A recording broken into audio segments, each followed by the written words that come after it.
찬송가 349장입니다. 찬송가 349장입니다.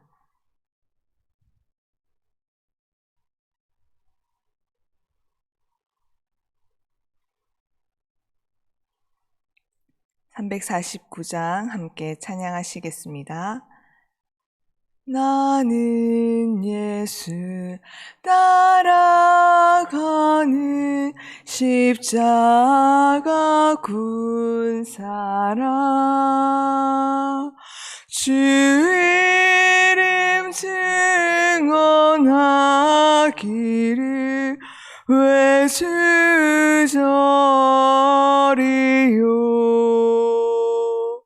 다른 군사 피 흘리며 나가서 싸울 때 나 혼자 편히 앉아서 바라만 보리요 다른 사람 어쩌든지 나 주님의 용사 되리 나는 주의 군사 되어 충성을 맹세하여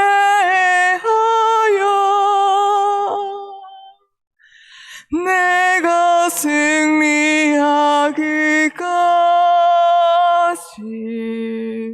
주 은혜로 싸우리 주님의 용사 된 내게 주의 힘 맡기소서 큰 싸움은 시작되어 용사를 부른다 일어나 전쟁 마당에 나가사 거룩하신 주님 위에 싸우러 나가사 주님의 권능 힘입어 다 이길 때까지 다른 사람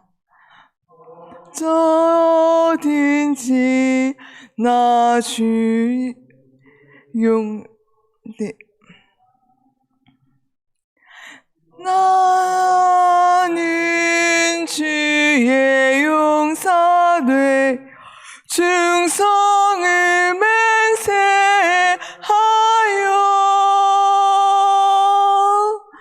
내가 승리하기까지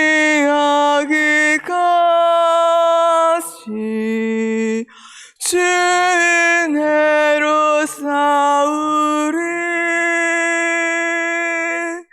주님의 용사 된 내게 주의 힘 맡기소서 그 승리의 영광 위에 싸워야 하리라 주 말씀 나의 힘 되니 겁낼 것 없도다 모든 싸움 이긴 후에 그날이 이르며 승 성전과 높이 부르며 그 영광 누리리. 다른 사람 어쩌든지 나 주님의 용사 되리. 나는 주의 용사 되어 충성을 맹세하여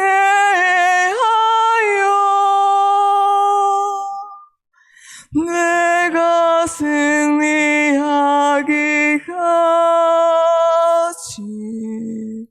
주 은혜로 싸우리. 주님의 용사된 내게 주의 일 맡기소서. 아멘. 디모데후서 2장입니다. 디모데후서 2장 1절부터 13절까지 말씀 교독하신 후에 13절 함께 읽겠습니다. 신약성경 344페이지 근간에 있습니다. 내 아들아, 그러므로 너는 그리스도 예수 안에 있는 은혜 가운데서 강하고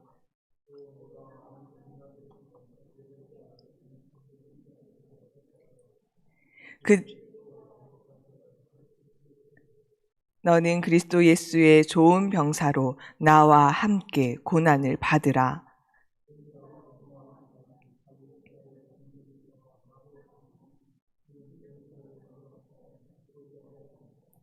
경계하는 자가 법대로 경계하지 아니하면 승리자의 관을 얻지 못할 것이며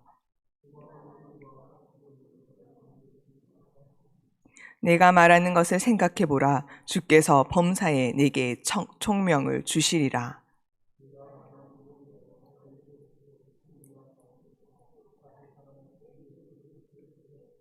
복음으로 말미암아 내가 죄인과 같이 매이는 데까지 고난을 받았으나 하나님의 말씀은 매이지 아니하니라.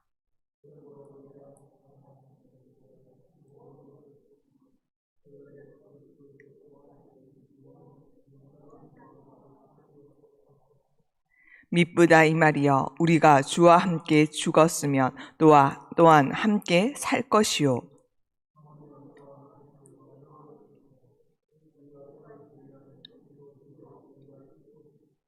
우리는 미쁨이 없을지라도 주는 항상 미쁘시니 자기를 부인하실 수 없으리.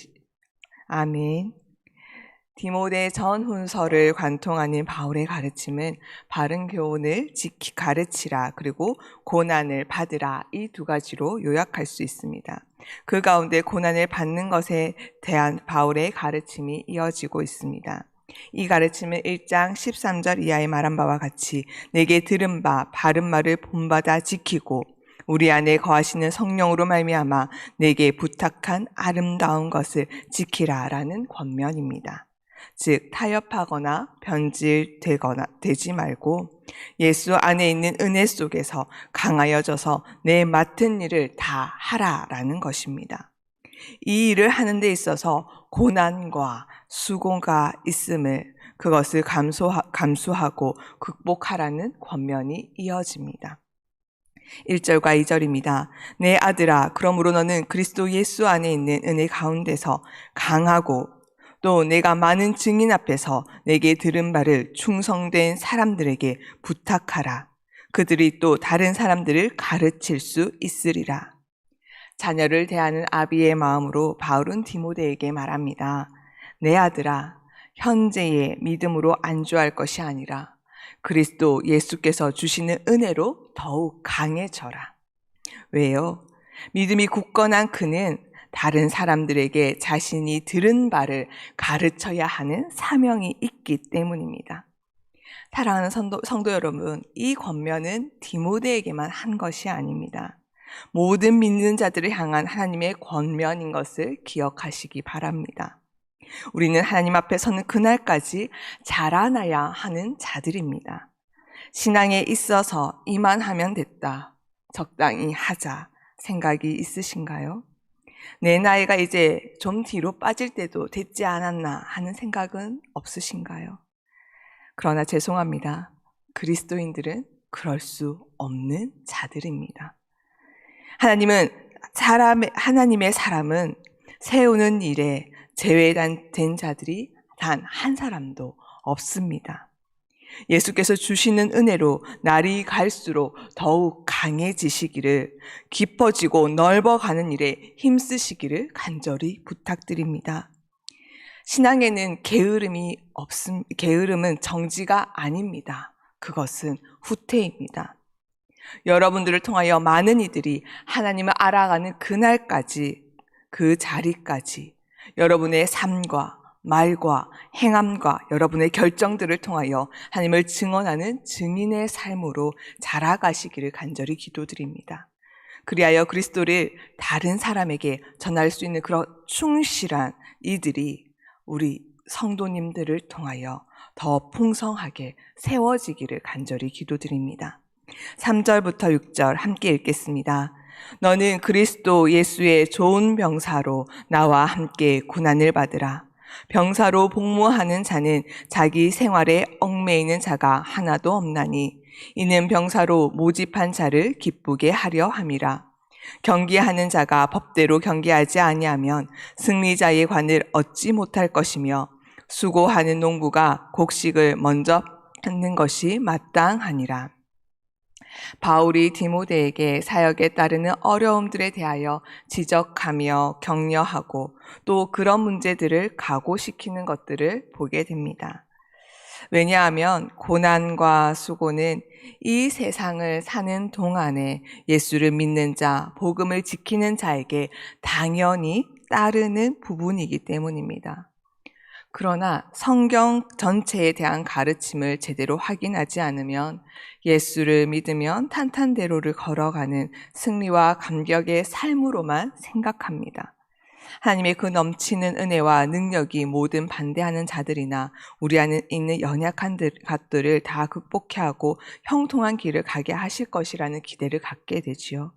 그러나 예수님께서 공생애 전부터 받았던 시험이 어떠한 시험입니까? 마태복음 4장에 나오는 바와 같이 사단이 예수님께 내가 만일 하나님의 아들이거든 이 돌들로 떡이 되게 하라. 성전에서 뛰어내리라. 내게 절하면 세상을 주겠다 하는 시험입니다.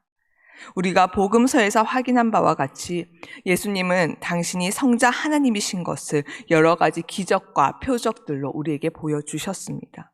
물을 포도주로 만드셨고 오병이어의 기적을 일으키셨으며 바다를 꾸짖어 잠잠케 하셨습니다. 죽은 자를 살리시고 귀신을 쫓으시며 불치병을 고치십니다.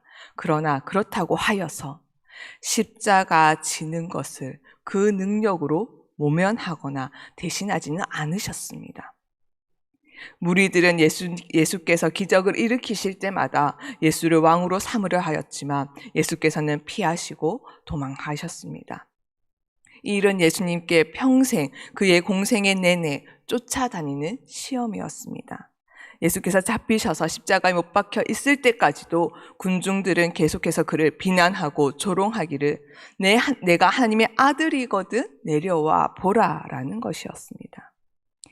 그렇습니다. 우리 성도들에게도 복음과 이 복음을 믿는 하나님의 자녀가 된 것으로 인하여 지금 이 현실에서의 고난과 어려움을 면제받기를 바랍니다.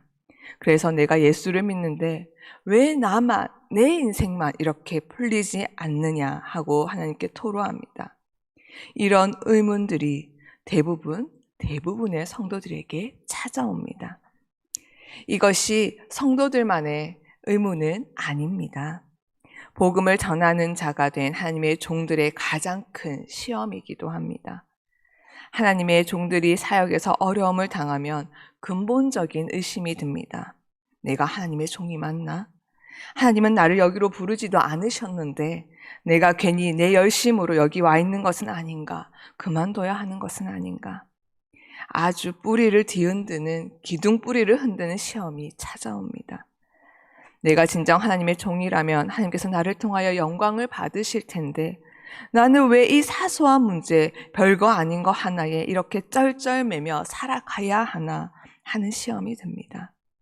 그러나 성경은 이야기하기를 복음은 본질상 고난과 수고가 정상적인 현상이라고 합니다. 오히려 그것이 없다면 거꾸로 의심해야 하는 것이 그리스도인의 삶입니다. 바울 역시도 그는 그 사도직을 수행하면서 많은 환난과 고난을 겪어야 했습니다. 복음을 전하는 자가 강하고 온전하고 멋있고 능력이 있어야 된다고 우리는 당연시 생각하지요. 그러나 주께서는 그렇지 않으시다고 하십니다.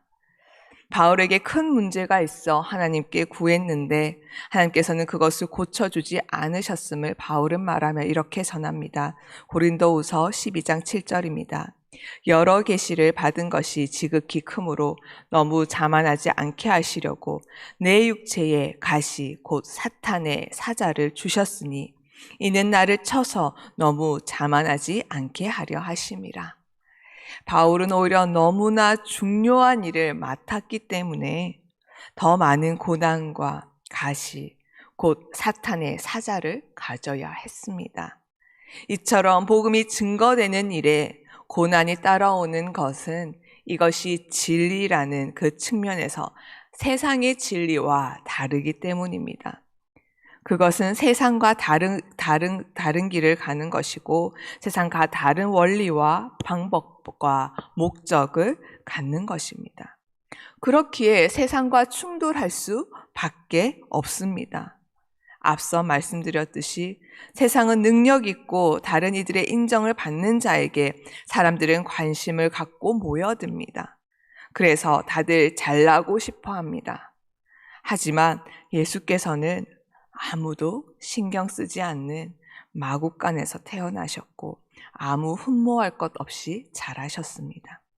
또한 지금이야 바울을 보면 복음을 위해 헌신한 대단한 사람으로 보이지만 바울은 자신이 이렇게 인기남이 될 거라고 생각조차 하지 못하였을 것입니다. 육체에 가시가 있었고 감옥에 들어가고 죽기 직전까지 태장을 맞는 어째 보면 범죄자처럼 세상은 그를 보며 눈살을 찌푸렸던 인물입니다. 그러나 하나님께서는 아무도 희망이 없고 흠모할 것이 없는 이들을 통하여 하나님의 일들을 이루셨습니다. 이것이 세상이 만들어낼 수 없는 하나님의 방식입니다. 그래서 디모데에게 요구한 이 모든 것들은 하나님의 모든 종들에게 하는 이야기인 것과 동시에 복음을 전해야 하고 복음으로 살아내야 하는 모든 성도들에게 당연한 현실이 되어야 마땅한 것입니다. 또한 고난받는 것으로 끝날 문제가 아닙니다. 우리를 부르신 이를 위하여 우리는 수고해야 합니다. 마태복음 13장에 예수께서 천국 비유를 주실 때 주신 씨 뿌리는 비유에 등장하는 씨 뿌리는 자와 같이 우리는 수고해야 합니다. 씨 뿌리는 비유의 초점이 지금 나누는 이야기와는 조금 다르지만 우리가 이 본문을 이해하기 위해 확대해 볼 수 있습니다. 씨가 돌밭에도 길가에도 가시밭에도 떨어집니다. 거기서 식물이 못 자란다고 누가 뭐라고 하기라도 하겠습니까? 그러나 우리는 씨를 뿌리되 뿌린 씨가 결실하도록 노력을 기울여야 합니다. 그것이 꼭 조건이 되고 그것이 꼭 유일한 방법이어서가 아니라 그것이 복음에 항복된 자의 자세이며 마음입니다. 할 수만 있다면 돌에라도 씨를 뿌려 싹이 나게 하고 싶은 것이 예수 믿는 자의 구원 얻은 자의 마음입니다.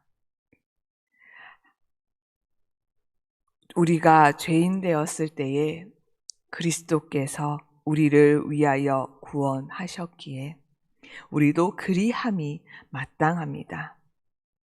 우리는 길가에도 가시밭에도 돌밭에도 씨를 뿌리고 외면하는 자들이 아니라 잡초를 뽑고 거름도 줘야 하는 것입니다. 그렇게 디모데후서 2장 6절과 같이 수고하는 농부가 되어야 합니다.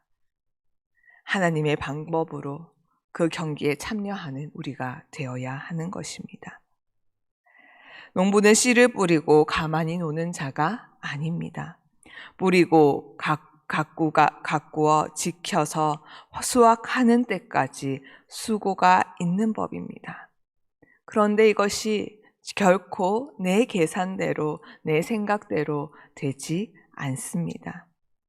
하나님께서는 우리가 가지고 있는 생각을 뛰어넘어 훨씬 많은 과정과 변수와 시간과 경우를 가지시고 온 우주적 통치라는 크고 놀라운 무한하시고 충만하신 하나님의 지혜로 이 일을 행하십니다.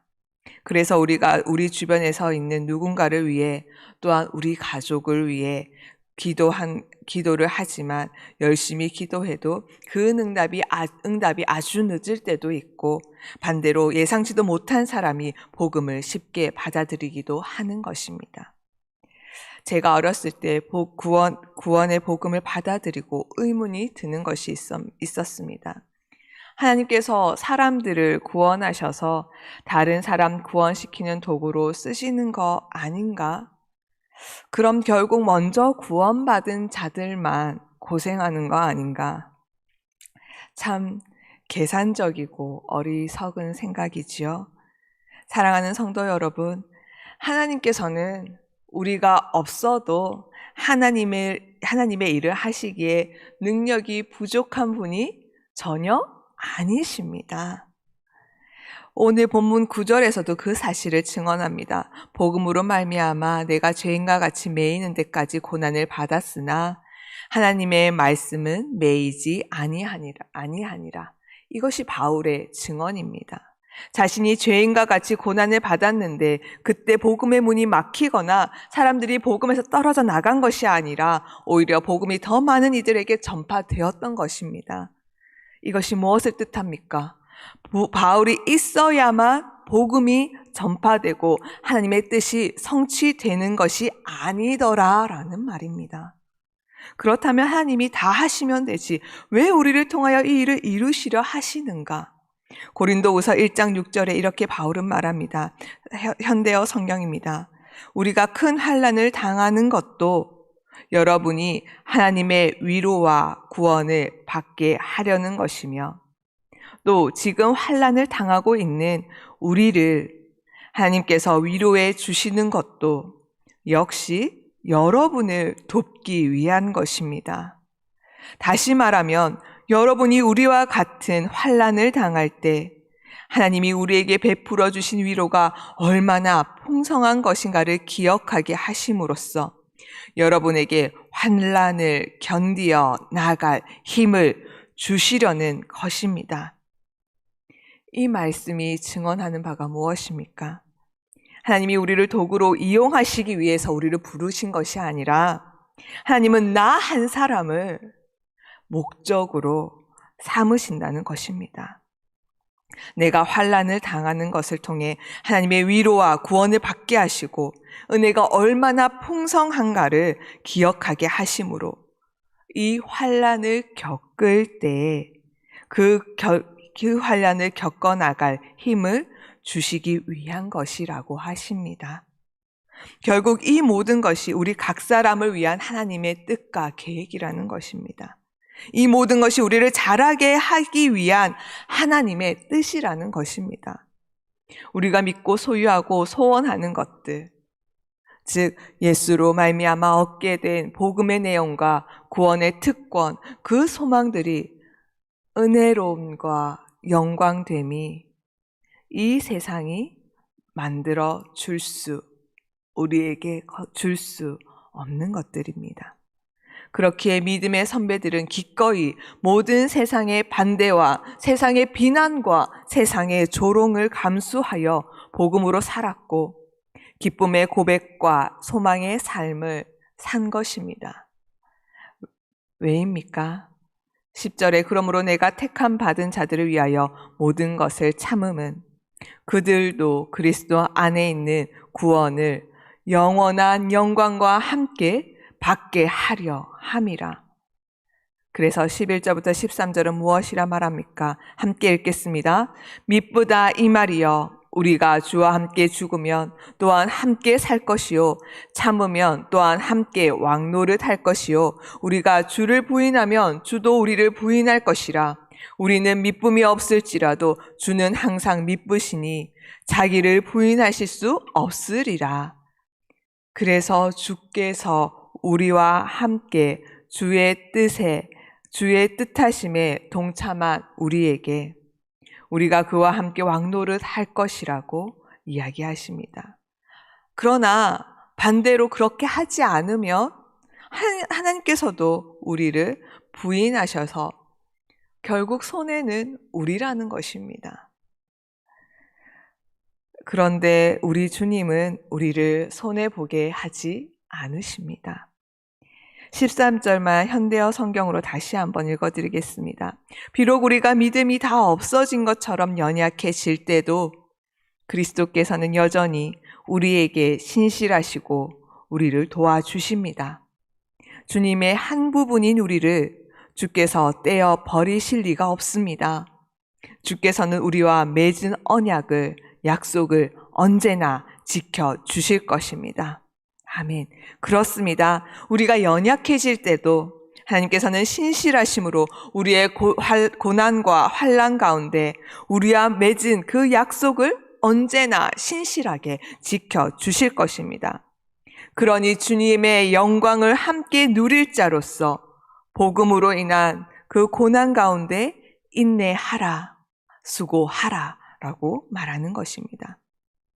우리는 세상 사람들이 자기를 위하여 살고 헛된 것을 위하여 사는 것과 다른 인생이기에 우리의 삶의 자세와 우리의 성자된 정체성들이 세상과 충돌됨이 당연함을 알아.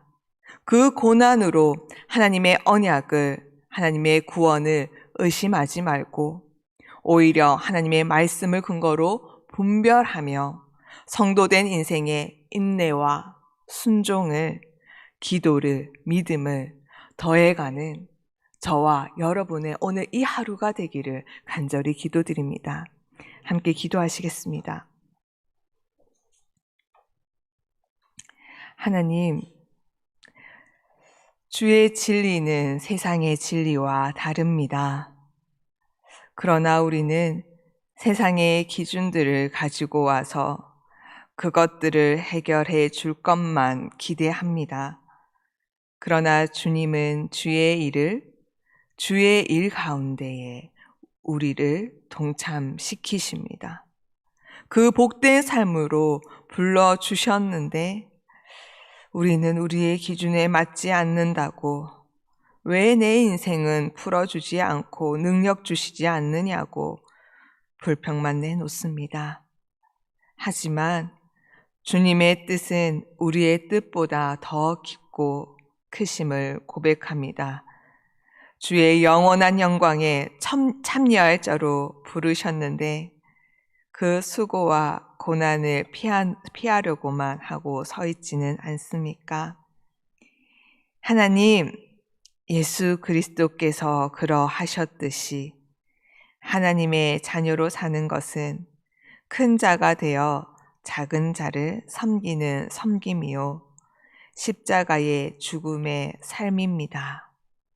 우리도 기꺼이 주를 본받아 우리가 가진 하나님의 자녀된 권세, 그 복된 약속들과 진리와 생명을 나누기 위해 기꺼이 섬기는 자가 되게 하여 주시옵소서. 우리를 바라보는 가족과 이웃들 앞에, 이 세상 앞에 우리가 가진 것이 세상과 같지 않음을 나타내게 하여 주시옵소서. 그것이 세상적인 승리와 세상적인 성공으로가 아니라 영적인 힘으로 나타낼 수 있는 믿음과 충성, 절제, 승리를 허락하여 주시옵소서. 어제보다 오늘 더 주를 닮은, 주를 사랑하는, 주를 위해 씨름하는 이 하루 되게 주여 힘을 주시옵소서. 이 모든 건 예수님 이름으로 기도드립니다. 아멘. 하늘에 계신 우리 아버지, 아버지의 이름을 거룩하게 하시며 아버지의 나라가 오게 하시며 아버지의 뜻이 하늘에서와 같이 땅에서도 이루어지게 하소서. 오늘 우리에게 일용할 양식을 주시고 우리가 우리에게 잘못한 사람을 용서하여 준 것 같이 우리 죄를 용서하여 주시고 우리를 시험에 빠지지 않게 하시고 악에서 구하소서. 나라와 권능과 영광이 영원히 아버지의 것입니다. 아멘.